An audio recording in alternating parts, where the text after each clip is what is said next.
Hello everyone, मैं हूं शिवम द्विवेदी और स्वागत है आप सभी का हमारे चैनल ज्ञानोदय के गुरुजी पर। आज की इस क्लास में हम लोग क्या बात करने वाले हैं, सबसे पहले उसकी ही बात करें तो इस क्लास में आज आप 12.3 एक्सरसाइज के पार्ट 5 को करने वाले हो। मतलब इससे पहले आप 4 पार्ट कर चुके हैं 12.3 एक्सरसाइज के। इसका मतलब क्या हुआ कि आपने उन 4 पार्ट में आखिर पढ़ा क्या क्या। तो मैंने आपको फर्स्ट पार्ट में 4 क्वेश्चन बताए थे, क्वेश्चन नंबर 1 से लेकर क्वेश्चन नंबर कब तक 4 तक। फिर उसके बाद उसके जो सेकंड पार्ट में हमने आपको क्वेश्चन नंबर 7 तक बताया, मतलब 5, 6, 7 बताया।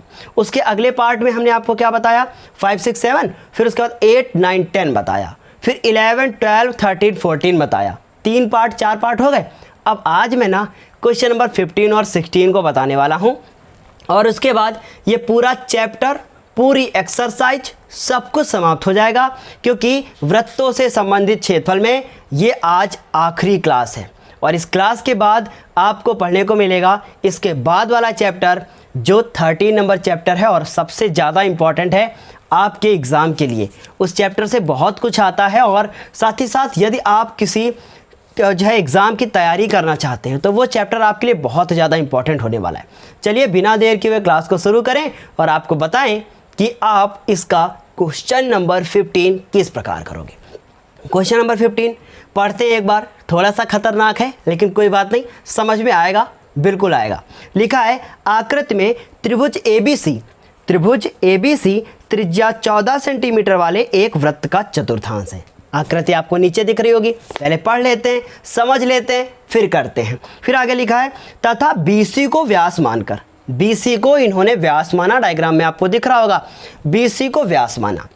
उसके बाद एक अर्धवृत्त खींच लेने दो भाई, जो मन है कर लेने दो, पहले पढ़ लेने दो फिर कर लेने दो। चलो देखो, फिर छायांकित भाग का क्षेत्रफल, मतलब पहले हमने क्वेश्चन को पढ़ लिया, समझ लिया, आप भी ऐसा करते हैं ना, इसीलिए बता रहे।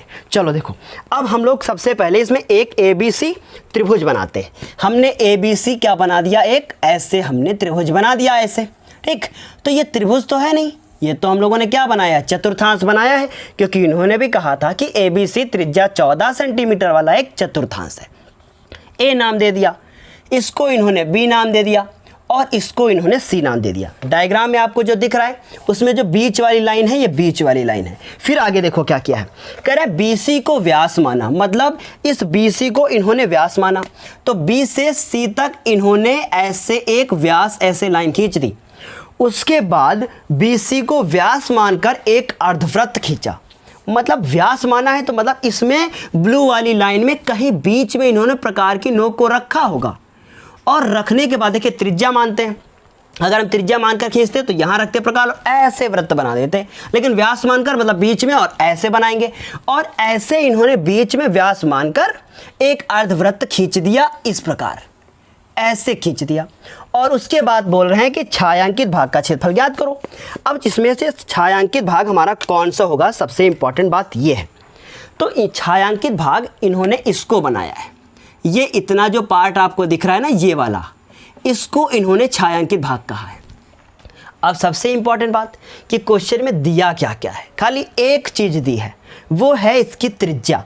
मतलब यहाँ से यहाँ तक इन्होंने 14 सेंटीमीटर बोल दिया है कि ये 14 सेंटीमीटर और ये भी 14। क्यों? अच्छा, ये 14 ही क्यों? क्योंकि ना यहाँ से यहाँ तक इन्होंने कहा है कि एक चतुर्थांश है, कौन, A, B और C। तो यहाँ पे प्रकार की नोक को रखने के बाद ये एक ब्लैक कलर वाला चाप लगाया गया होगा और उसके बाद एक चतुर्थांश बनाया गया होगा।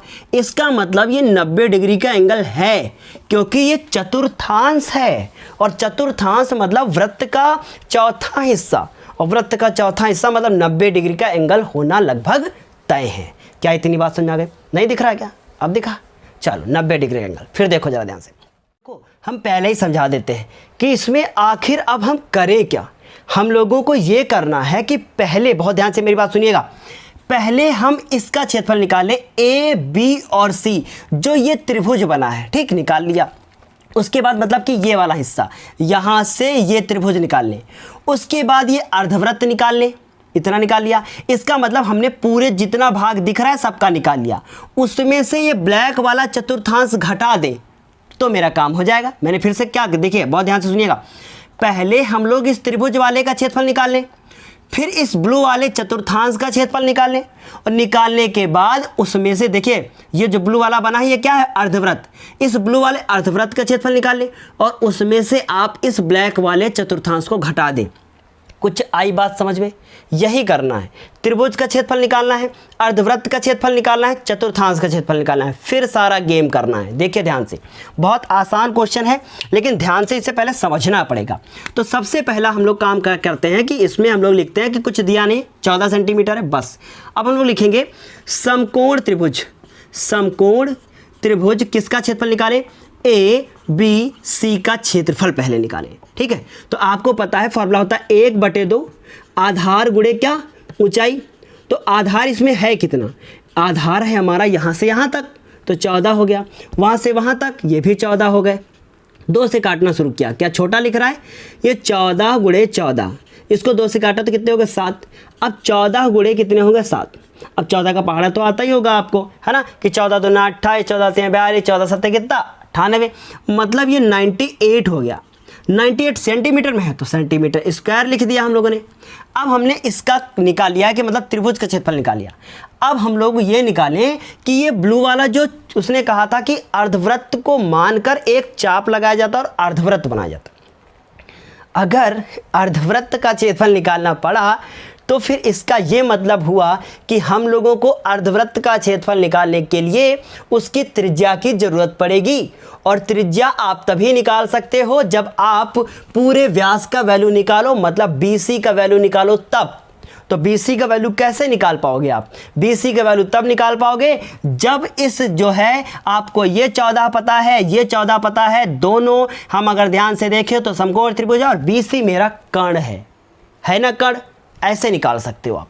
इसका मतलब हम लोग क्या लिखें, हम लोग लिखें कि त्रिभुज ABC में कौन सी थ्योरम लगाएं, पाइथागोरस। देखिए कैसे समझिएगा, बहुत आसान क्वेश्चन है। पाइथागोरस प्रमेय से, और पाइथागोरस प्रमेय कहती है कि कर्ण, और कर्ण कौन है BC, इसका मतलब BC का होल स्क्वायर इक्वल टू ये क्या है AC, तो AC का होल स्क्वायर। और उसके बाद देखिए YouTube पे आपको सब क्वेश्चन मिलेंगे, लेकिन हर इंसान सोचता है कि बस उसका फ़ायदा हो, और ये है कठिन क्वेश्चन, इनको देखते हैं बहुत कम बच्चे, कोई मतलब नहीं, जितने देखें मेरे लिए उतने ही अच्छा है ना, मतलब जितने कम लोग देखें चाहे जितने ज़्यादा लोग देखें, आप लोग पढ़ रहे हैं बस यही काफ़ी है ना। तो ABC की वैल्यू कितनी है मुझे नहीं पता, छोड़ दिया मैंने, ठीक है। उसके बाद AC की वैल्यू कितनी है 14, तो 14 का होल स्क्वायर, और AB की वैल्यू वो भी 14, 14 का स्क्वायर मतलब 196, इसको भी देखो 190 कितना 6, और इधर क्या हो गया BC का होल स्क्वायर। अच्छा एक मैंने आपको ट्रिक भी बताई थी कि अगर आधार और मतलब हम लोगों ने किसकी बात की थी, ध्यान से सुनिएगा, एक हमने ट्रिक बताई थी, अगर ये आपका वर्ग हो और ये भी 14 ये भी 14 तो ये 14√2 हो जाएगा, लगा सकते थे आप डायरेक्ट, लेकिन क्या फ़ायदा है, अगर सब कुछ डायरेक्ट करोगे तो फिर प्रॉब्लम होगी, है ना। तो इसका मतलब 196 अगर इनको दोनों को जोड़ दिया जाए तो मेरा BC का होल स्क्वायर इक्वल टू आएगा 6 6 12 के 2, और उसके बाद 9 और 9 को जोड़ दिया जाए तो कितने हो गया 18, और 1 हासिल हो गया 19, हासिल लगे 1, और उसके बाद 392। अब ये BC हो गया। उसके बाद अब ये √392 की फैक्टर कर लीजिएगा, मतलब उसके गुणनखंड कर लीजिएगा, जोड़ा बना लीजिएगा, देख लीजिएगा, सब आंसर आ जाएगा। फिलहाल मैं लिख देता हूँ 2 गुणे 2, उसके बाद 7 गुणे 7 ये फैक्टर आएंगे, ठीक। अब 2 इनका जोड़ा बना, इनका जोड़ा बन गया, इससे मिला 2 बाहर, इससे मिला 7 बाहर, 1 अंदर रह गया, तो 7 दूनी कितना हो गया 14√2, मतलब ये BC की वैल्यू आपकी आ गई 14√2 सेंटीमीटर। लेकिन ये तो BC उन्होंने व्यास कहा था, हम लोगों को तो त्रिज्या चाहिए, तो हम लोग क्या करें, हम लोग इसको आधा करें। इसका मतलब हम लोग लिखें कि चूँकि व्यास जो हमारा है वो कितना है, बहुत बड़ा क्वेश्चन है, जो व्यास है वो BC है और वो कितना है 14√2 है, इसलिए इसकी त्रिज्या कितनी निकलेगी, ठीक है। तो त्रिज्या निकलेगी जो वो उसकी आधी होगी, इसका मतलब 7√2 होगी, क्यों, यही होगा ना। अब हम लोग अर्धवृत्त का क्षेत्रफल निकाल सकते हैं, तो हम लोग लिखेंगे अतः अर्धवृत्त का क्षेत्रफल, अर्धवृत्त का क्षेत्रफल। और अर्धवृत्त का क्षेत्रफल क्या होता है? जो वृत्त का होता है उसी का आधा होता है। मतलब अगर वृत्त का क्षेत्रफल, मेरा हाँ देखो, अगर वृत्त का क्षेत्रफल कितना होगा, अगर वृत्त का क्षेत्रफल पाई आर स्क्वायर होगा तो फिर अर्धवृत्त का क्षेत्रफल उसको 2 से भाग कर दो। इसका मतलब 2 से भाग किया। अब पाई की वैल्यू 22/7 होती है और आर की वैल्यू 7√2 है। कितनी बार लिखना है? 2 बार लिखना है, मतलब 7√2 हो गया और बटे में ये 2 हो गया। देखो जरा ध्यान से, बात को सुनना, जरा ध्यान से समझना। 7 से ये 7 काट सकते हैं, अगर आपकी इच्छा हो तो आप ये वाला 7 काट लीजिएगा, एक ही चीज़ है। उसके बाद देखो √2 गुणा हो जाएगा 22 × 7। देखो 22 × 7 करें कि ना करें? 22 × 7 154, √2 2 और बटे में फिर नीचे 2 से 2 कैंसिल, मतलब 154 सेंटीमीटर स्क्वायर। ये हम लोगों का क्या आ गया है? ये हम लोग का आ गया है अर्धवृत्त का क्षेत्रफल। अब हमने उनका क्षेत्रफल निकाल लिया है जो आकृति मैंने पूरी आपको बनाकर दिखाई थी। इसका मतलब त्रिभुज ABC का जो क्षेत्रफल था वो मैंने निकाल लिया। उसके बाद वो जो हम लोग का अर्धवृत्त था उसको निकाल लिया। ये त्रिभुज निकाल लिया, ये अर्धवृत्त निकाल लिया। अब हमने पूरे का क्षेत्रफल निकाल लिया, जितनी आपको ये आकृति दिख रही है सबका। अब अगर हम लोग इसमें से ये वाला चतुर्थांश घटा दें, मतलब इन दोनों को जोड़ दें और उनमें से चतुर्थांश को घटा दें, तो हम लोगों को जो ग्रीन वाला छायांकित भाग दिख रहा है उसका क्षेत्रफल पता चलेगा। आई बात समझे? बड़ा क्वेश्चन है, लेकिन आराम से करो इसको। देखो क्या करेंगे अब हम लोग, क्या करेंगे अब हम लोग, क्या निकालें? देखो मिटाना तो पड़ेगा ही, बोर्ड साफ तो करना ही पड़ेगा। अब हम लोग निकालें चतुर्थांश का क्षेत्रफल। और वो चतुर्थांश कौन है? चतुर्थांश, और नाम क्या दे देंगे? ABC का क्षेत्रफल। और आपको पता है कि चतुर्थांश मतलब वृत्त का चौथा हिस्सा। तो चाहो तो आप θ/360 लगाओ और चाहो तो आप πr²/4 कर दो। आई बात समझ में? तो πr²/4 कर दो। चतुर्थांश मतलब वृत्त का चौथा हिस्सा, तो मतलब πr² बटे में क्या लिखोगे? 4। पाई की वैल्यू 22/7। मैं थोड़ा सा इधर करता हूं, लेकिन आप लोग ऐसा नहीं करोगे, बराबर के नीचे बराबर ही लगाओगे। उसके बाद आर की वैल्यू, चतुर्थांश मेरा ये है, उसके लिए त्रिज्या मेरी 14 होगी। वो हमारा अर्धवृत्त था, उसकी त्रिज्या ये थी। समझ में कुछ आ रही है ना बात? इसका मतलब ये 14 होगा। समझ में आई बात? कि ये हमारा चतुर्थांश है और उसकी त्रिज्या ये है। नीला वाला अर्धवृत्त था और उसकी त्रिज्या यहाँ से लेकर यहाँ तक थी। समझ में आई इतनी बात? उसके बाद देखो अब क्या करें? 7 × 1 = 7, 7 दूनी 14। और देखो कितनी बड़ी गलती कर रहे हैं, 4 कौन लिखेगा भाई? मतलब बटे में 4 भी तो लिखो। अब देखो 7 × 7, 7 दूनी 14। फिर अब 7 है नहीं तो बेचारा 14 अकेले बच गया, लेकिन 2 से काटो। 2 × 1 = 2, 2 दूनी 4। ये 2 से कैंसिल हो गया, तो मतलब कितना आएगा? 7 आएगा। अब उसके बाद फिर 2 से ये 2 भी खत्म हो गया। बचा कौन? 22 बटे कितना हो गया? 7। एक बार मिला लिया जाए, क्या सही है? πr², पाई की वैल्यू रखी, आर की वैल्यू रखी 14 और 14, और इसके बाद बटे में कितना? 4। फिर क्या किया? अब हमने 7 × 1 क्या किया? 7 × 7, 7 दूनी 14, 2 हुए। 2 × 1 = 2, 2 दूनी 4, 2 हुए। फिर 2 × 1 = 2, 2 × 7 = 14, मतलब 22 × 7 बचा, मतलब कितना हो गया? 154। इसका मतलब इसका भी एरिया कितना आया? 154 ही आया। अब इसका भी 154, उसका भी 154। अब क्या लिखोगे? देखो ध्यान से समझना, बहुत ध्यान से, ठीक है? इसको मैं साफ करता हूँ थोड़ा सा।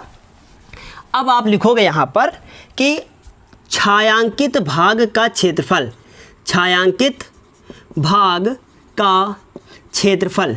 और कैसे लिखोगे? पहले हम लोग लिखेंगे त्रिभुज ABC का क्षेत्रफल। उसमें से क्या जोड़ोगे? अर्धवृत्त का क्षेत्रफल। क्या जोड़ोगे आप? अर्धवृत्त का क्षेत्रफल। तो हम लोग लिखेंगे अर्धवृत्त का क्षेत्रफल, अर्धवृत्त का क्षेत्रफल। और उसमें से घटाओगे क्या? उसमें से क्या घटाओगे आप? उसमें से आप घटाओगे, देखो ध्यान से मेरी बात को फिर से समझो। मैंने कहा पहले त्रिभुज का क्षेत्रफल, फिर ये पूरा अर्धवृत्त का क्षेत्रफल, और उसमें से चतुर्थांश को घटाओ, मतलब माइनस चतुर्थांश ABC का क्षेत्रफल। और बताओ कि अब त्रिभुज ABC का क्षेत्रफल आपने कितना निकाला था? 98 लिखा। उसके बाद अर्धवृत्त का क्षेत्रफल कितना निकाला? 100 कितना निकाला 154, 154 और चतुर्थांश का कितना निकाला उसका भी 154, ये इससे कट गया 0, बचा कितना 98। इंपॉर्टेंट क्वेश्चन है कि नहीं, ये हो गया सेंटीमीटर स्क्वायर। इस तरीके से आपका ये क्वेश्चन सॉल्व हुआ। 6 नंबर का कम से कम ये क्वेश्चन आपके एग्जाम में आ सकता है। बहुत बड़ा था, बहुत समय लगा। अब इस क्वेश्चन के बाद हम लोग बात करेंगे क्वेश्चन नंबर 16 की। तो पहले बोर्ड को करते हैं साफ और उसके बाद हम बात करेंगे अगले क्वेश्चन की। और इम्पॉर्टेंट, बहुत ज़्यादा इम्पॉर्टेंट क्वेश्चन है। और ये जो क्वेश्चन अब आपको स्क्रीन पर दिख रहा है ना, ये सबसे ज़्यादा पूछा जाने वाला क्वेश्चन तो बिल्कुल नहीं कह सकते, लेकिन हाँ इम्पॉर्टेंट ज़रूर है। एक बार इसे पढ़ते हैं। लिखा है कि आकृति में छायांकित डिजाइन का क्षेत्रफल ज्ञात कीजिए जो 8 सेंटीमीटर त्रिज्या वाले 2 वृत्तों के चतुर्थांशों के बीच उभयनिष्ठ है। ये लिखा है, इसका मतलब क्या है, पहले डायग्राम फिर समझो। डायग्राम नीचे दिख रहा है ना, टेढ़ा मेढ़ा, पता नहीं कैसा है। चलो देखो, पहले क्या कह रहा है, आकृति में छायांकित डिजाइन का क्षेत्रफल ज्ञात कीजिए जो छायांकित है और ये 8 सेंटीमीटर त्रिज्या वाले 2 वृत्तों के चतुर्थांशों। इसका मतलब पहले तो जो डिज़ाइन बनी है उसको हम लोग बना लेते हैं। ऐसे ये डिज़ाइन बना दी गई है, ये वर्ग है, ठीक है, ये वर्ग है।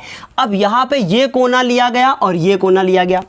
ये वाला कोना लेने के बाद इन्होंने क्या किया है कि एक चाप लगाया है, ठीक है, क्या किया है, एक चाप लगाया है। तो हमने क्या किया, यहाँ प्रकार की नोक को रखा और एक ऐसे चाप लगा दिया।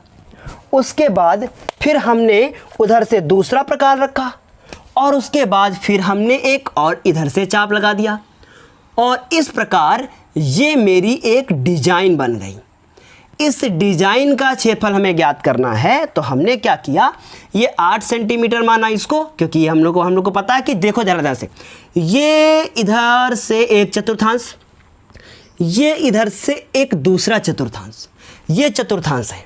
अगर हम लोग पूरे वर्ग का क्षेत्रफल निकाल लें और उनमें से क्या घटा दें, देखो ध्यान से, अगर हम लोग पूरे वर्ग का क्षेत्रफल निकाल दें और उनमें से हम लोग ये जो चतुर्थांश का क्षेत्रफल है और ये चतुर्थांश का क्षेत्रफल है, दोनों चतुर्थांशों को हम लोग घटा दें तो ये पता चल जाएगा।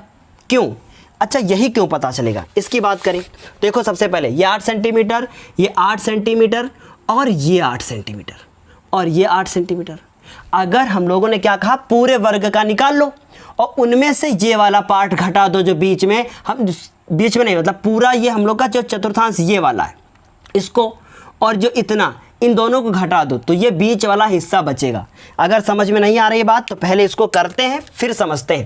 क्वेश्चन नंबर 16, सबसे पहले हम लोग क्या करें, हल करते हैं और लिखते हैं वर्ग का क्षेत्रफल।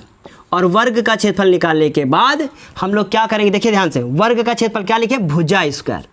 तो वर्ग का क्षेत्रफल क्या हो गया, भुजा स्क्वायर। कितनी भुजा हो गई, आपको पता है कि 64, मतलब ये 64 सेंटीमीटर स्क्वायर हो जाएगा, क्योंकि भुजा आपकी 8 है। तो 8 का स्क्वायर करोगे तो 64, मैंने डायरेक्ट लिख दिया था। तो ये 64 हम लोग का सेंटीमीटर स्क्वायर आंसर आ गया।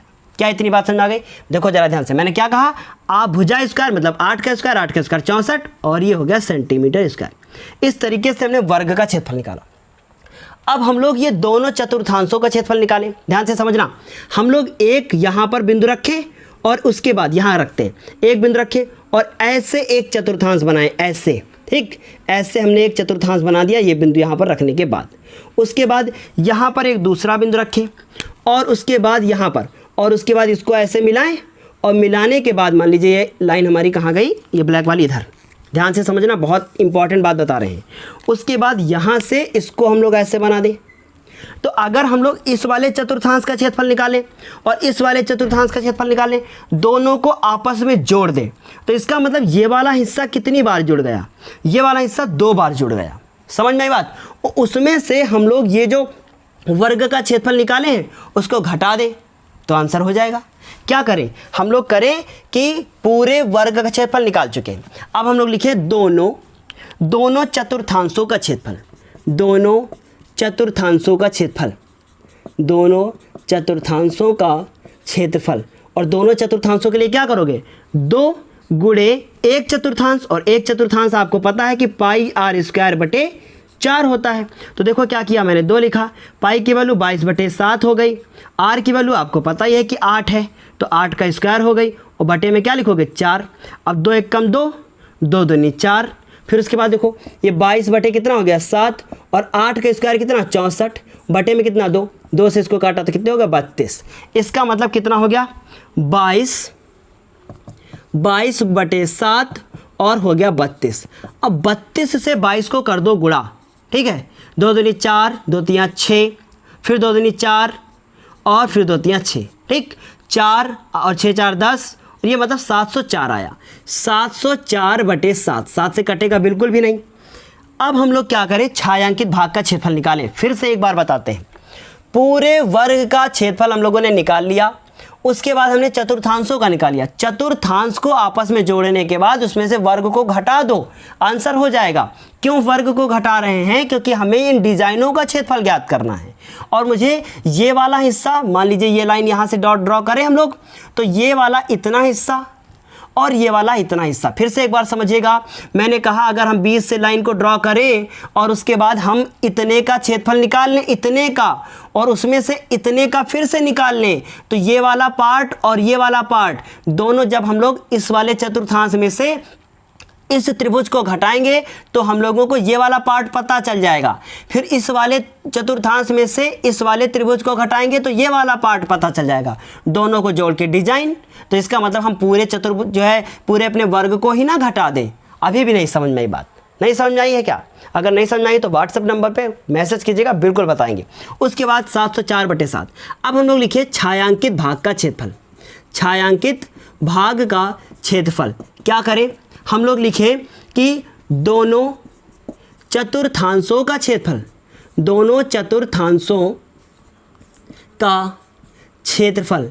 एक और मेथड था मेरे पास, और उसके बाद हम लोग क्या करते हैं, वर्ग का क्षेत्रफल। वर्ग का क्षेत्रफल एक और मेथड है, बताएं।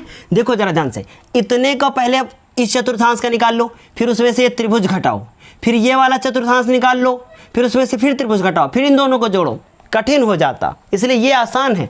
अब दोनों चतुर्थांशों का क्षेत्रफल तुम लोग निकाल ही चुके हो, दोनों का एक साथ निकाला था। कितना निकाला था? 704/7 और माइनस वर्ग का क्षेत्रफल कितना है 64। बस चाहो तो इसको जोड़ घटाना करो, नहीं तो पड़ा रहने दो, कोई फर्क नहीं पड़ता, सब ओके है। इतनी बात अच्छे से समझ में आ गई। अब चाहो तो कर सकते हो, अपनी लासा वासा ले लो उसके बाद कर दो, नहीं तो ऐसे ही छोड़ दो। ये सेंटीमीटर स्क्वायर। इस तरीके से ये आपका आंसर आ गया है, और उम्मीद है हमें कि आपके बुक में पीछे आंसर भी यही दे रहे होंगे। तो अगर नहीं दे रहे हैं, अब इसको हम और आगे कर देते हैं एक बार, कि यहाँ पर 7 हो गया हमारा एलसीएम, और ये 7 का पहाड़ा पढ़िए तो 704 ही आएगा, माइनस अब 1 का पहाड़ा पढ़िए कि 7 से ज़्यादा ना हो, तो 7 आया। 7 को 64 से कर दीजिए गुणा, तो 7 चौको 28, हासिल लगे 2, 7 छंग 42, 2 44, मतलब 448। 448 और अब इनमें से घटा दो, मतलब 704 में से 448 घटा दो। 14 में से 8 गए, आपको पता है कि 6 बचेंगे। 9 में से 4 गए, 5 हो गए, यहाँ से 1 हासिल लिया था, 6 में से 4 गए 2, मतलब 256/7, और यही आपका आंसर हो गया है। इतनी बात आपको अच्छे से समझ में आई। इस तरीके से आपने देखा कि किस प्रकार हमने आपको क्वेश्चन नंबर 15 और क्वेश्चन नंबर 16 बताया है। इन दोनों क्वेश्चन के बाद अब ये चैप्टर हो रहा है पूरी तरीके से समाप्त। अब इस चैप्टर के बाद अगर आप कुछ और पढ़ना चाहते हैं तो हमें अभी लाइव चैट में आप बता सकते हैं, वरना अब नेक्स्ट डे जब भी अब क्लास शुरू होगी, कल से शुरू होगी, उसमें हम लोग बात करेंगे घन, घनाभ, शंकु, बेलन, गोला, इन सब की बात करेंगे। और वो आपका चैप्टर जो है उसका नाम है पृष्ठीय क्षेत्रफल और आयतन। ये चैप्टर आप सभी को पढ़ना है। इसके फॉर्मूले आप कैसे करोगे, अगर आप चाहते हैं कि पहले फॉर्मूले से शुरू किया जाए तो आप मुझे बता सकते हैं, ताकि हम आपको फॉर्मूले सिर्फ याद करने से कुछ नहीं होता, इस बात को आप समझ लो। फार्मूलों को कैसे अप्लाई करना है क्वेश्चन में, वो सबसे ज़्यादा इम्पॉर्टेंट है। रट तो सब लोग सकते हैं, मान लो आपसे किसी टिफ़िन का क्षेत्रफल पूछा जाए तो वहीं पे फंस गए, क्या करें, अब कोई फार्मूला नहीं लग रहा है, कैसे निकालें। इन सभी बातों की जानकारी हम अगली क्लास से आपको देना शुरू करेंगे, इसलिए अब क्लास को करना पड़ेगा समाप्त। वीडियो अगर अच्छी लगी है तो लाइक कीजिएगा, और नहीं अच्छी लगी है तो फिर आपकी मर्जी। तो उसके बाद चैनल को सब्सक्राइब कीजिएगा अगर आप नए हैं। चलिए क्लास को समाप्त करते हैं, अगली क्लास में फिर मिलते हैं एक नई वीडियो के साथ।